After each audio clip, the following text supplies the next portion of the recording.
नमस्कार, जय माता दी। मैं हूँ आपकी अपनी लाइफ डिजाइनर जीतू आचार्य। माँ के नवरात्रि में आप अखंड ज्योत जलाते हैं। अब अखंड ज्योत जो जलाई जाती है, इसके कुछ सावधानियां रखना बहुत ज़रूरी होता है। बहुत सारे आपको कई बार वहम हो जाते हैं कि हमने गलत जला दी है या फिर हमारे से अखंड ज्योत बुझ गई है, अब क्या करें, कुछ हो तो नहीं जाएगा।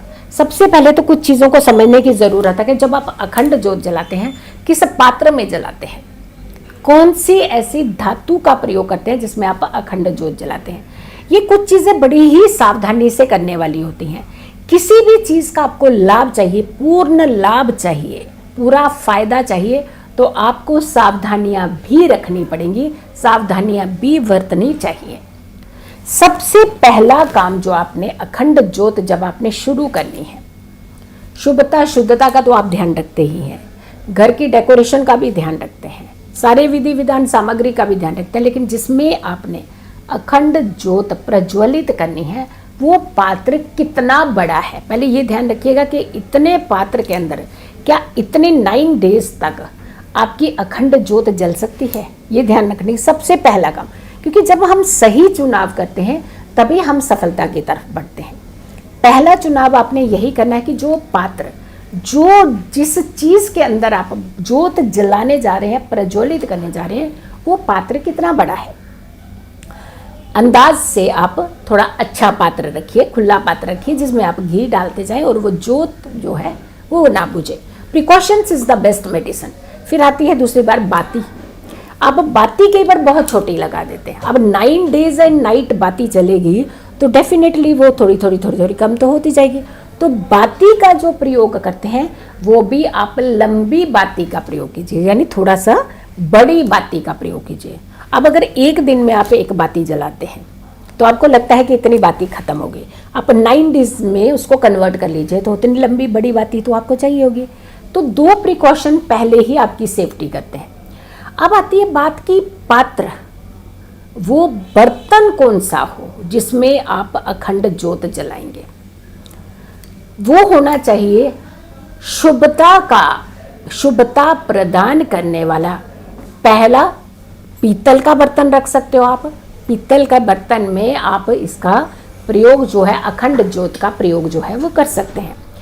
या फिर आप पीतल का बर्तन अगर नहीं रख पा रहे हैं तो आप मिट्टी का बर्तन रख लीजिए।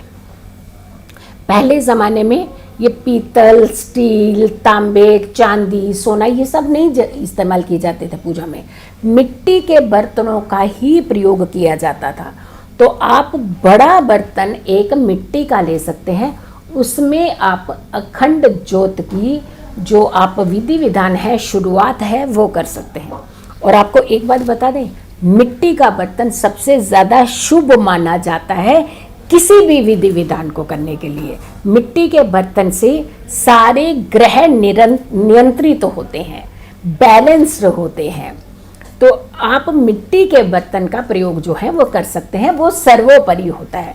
इसके अलावा आप पीतल के बर्तन का प्रयोग जो है वो कर सकते हैं। तो 2 चीज़ें आपने खास करके ये ध्यान में रखनी है कि एक बाती बड़ी होनी चाहिए, दूसरा आपका बर्तन बड़ा होना चाहिए जिसमें आप अखंड ज्योत जलाने वाले हैं, तीसरा पीतल या फिर मिट्टी का बर्तन होना चाहिए। इसके अलावा आप और किसी धातु का प्रयोग ना करें।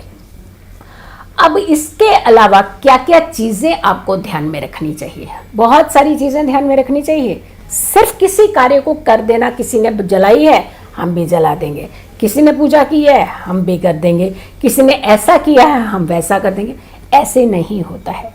हर चीज़ का अपना एक सिस्टम होता है, एक तरीका होता है, और सफलता की गुंजाइश पर वो तरीका कितना खरा उतरता है उस प्रोसेस को फॉलो करने की ज़रूरत होती है। अखंड ज्योत मतलब कभी खंडित ना होने वाली, अखंड यानी जलती रहनी, यानी खंडित नहीं होनी मीन्स बुझना नहीं। तो पहले 3-4 प्रिकॉशन तो आपको ऐसे ही लेने पड़ेंगे। फिर आपको ये ज्योत जलती रहे, इसका इम्पैक्ट पूरे घर के अंदर रहे, और साथ के साथ इसका पूरा जो वाइब्रेशंस है वो आपके जीवन में पॉजिटिव हो। उसके लिए आपने पूरे 9 दिन 9 रात्रि की अखंड ज्योत जलानी है। संकल्पित होती है ये, यानी ये मैं अखंड ज्योत प्रज्वलित करने जा रही हूँ या कर रहा हूँ। आपने माँ दुर्गा का आह्वान करना है, क्योंकि हर दिन एक स्वरूप की पूजा होगी, लेकिन जो आप अपने घर में स्थापित करेंगे, विराजित करेंगे, वो माँ दुर्गा का रूप हो, माँ दुर्गा होंगी, साक्षात माँ दुर्गा, और हर दिन उनके एक रूप की पूजा की जाएगी। तो माँ दुर्गा का आह्वान करना है। या देवी सर्वभूतेषु माँ दुर्गा रूपेण संस्थिता नमस्तस्यै नमस्तस्यै नमस्तस्यै नमो नमः।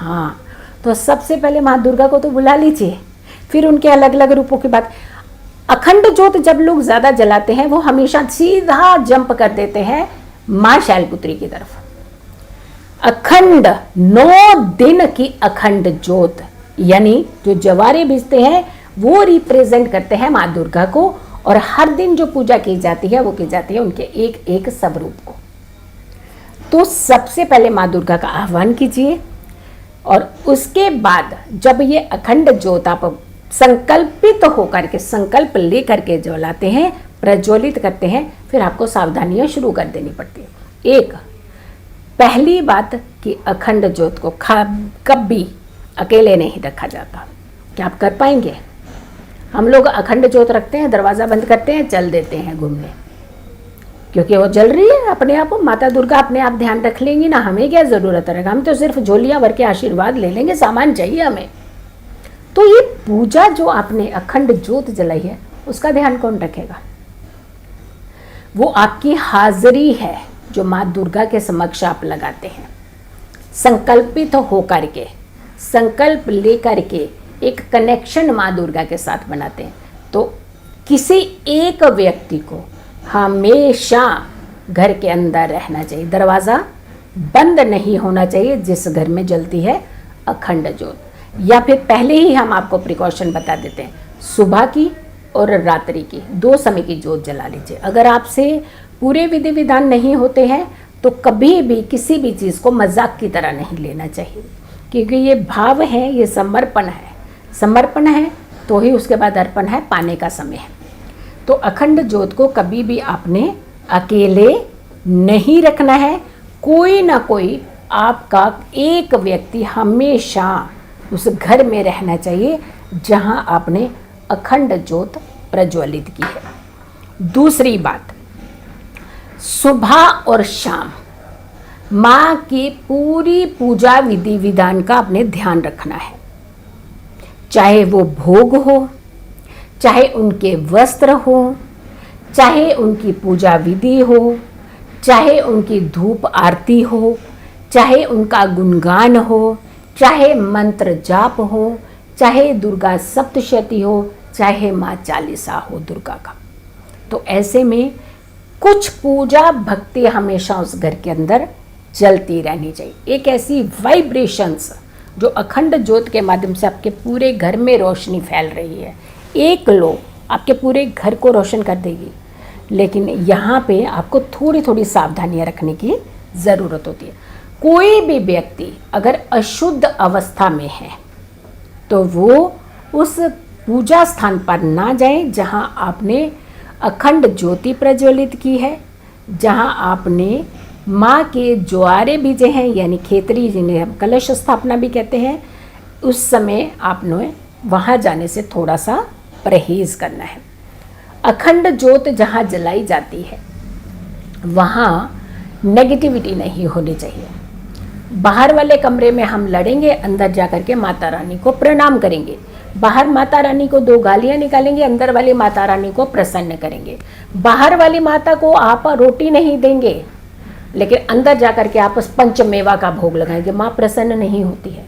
जिस घर की माँ दुखी होती है उस घर में माता रानी प्रसन्न नहीं होती है। ध्यान रखिएगा, अगर आपने, माँ का मतलब ये नहीं हो कि सिर्फ अपनी मदर, माता रूपी जितने भी व्यक्ति हों, चाहे आपके पड़ोस में चाची हो सकती है, बुआ हो सकती है, मासी हो सकती है, आंटी हो सकती है, यानी आपने बहुत ही पावन तरीके से सबका आदर सम्मान करना है और कन्याओं का खास करके ध्यान रखना है। तो आपके घर में ये पूजाएं जो हैं वो सफल होती हैं। फिर आती है जोत अगर बुझ जाए तो क्या करें। वैसे तो आप देखिए कि बाती अगर कम हो रही है तो पैरेलल एक जोत जला करके इस जोत को शांत किया जाता है, वो भी अपने आप शांत होती है। लेकिन किसी कारण से जोत बुझ गई, अब उस समय आप लोग बहुत बड़े वहम पाल लेते हैं, कुछ हो गया गड़बड़। हाँ, संकेत हो सकता है कि माता रानी हो सकता है आपसे नाराज हो, जब आपसे कोई भूल चूक हो रही है। अटेंटिव रहना अच्छी बात होती है, लेकिन एक डर के साए में जीना वो अच्छा नहीं है। आप उसमें फिर से माँ दुर्गा का चालीसा पढ़िए, माँ दुर्गा के मंत्रों का जाप कीजिए, माँ दुर्गा के 108 नाम का स्मरण कीजिए और उसके बाद जोत फिर से प्रज्वलित कर दीजिए। तो घबराना नहीं है, डरना नहीं है, बस थोड़ी सी सावधानी रखनी है। संध्या के समय घर में झाड़ू बिल्कुल ना लगाइए अगर आपने घर में ज्योत प्रज्वलित की है, वो भी अखंड ज्योत। घर की साफ सफाई दोपहर के 12 बजे से पहले पहले कर लेनी चाहिए, कभी भी 12 बजे के बाद सफाई नहीं करनी चाहिए घर की। ध्यान रखिए ये सारी चीज़ें जो सावधानियाँ होती हैं अगर आप रखते हैं तो अखंड ज्योत का आपको अखंड बहुत ही ज़्यादा लाभ मिलता है और बहुत ही ज़्यादा आपकी सारी मनोकामनाएं जो हैं माता रानी पूर्ण करती है। मेरी इस वीडियो को ज़्यादा से ज़्यादा लोगों तक ज़रूर पहुंचाइएगा और मेरी आने वाली हर वीडियो का इंतज़ार करें। तब तक के लिए नमस्कार।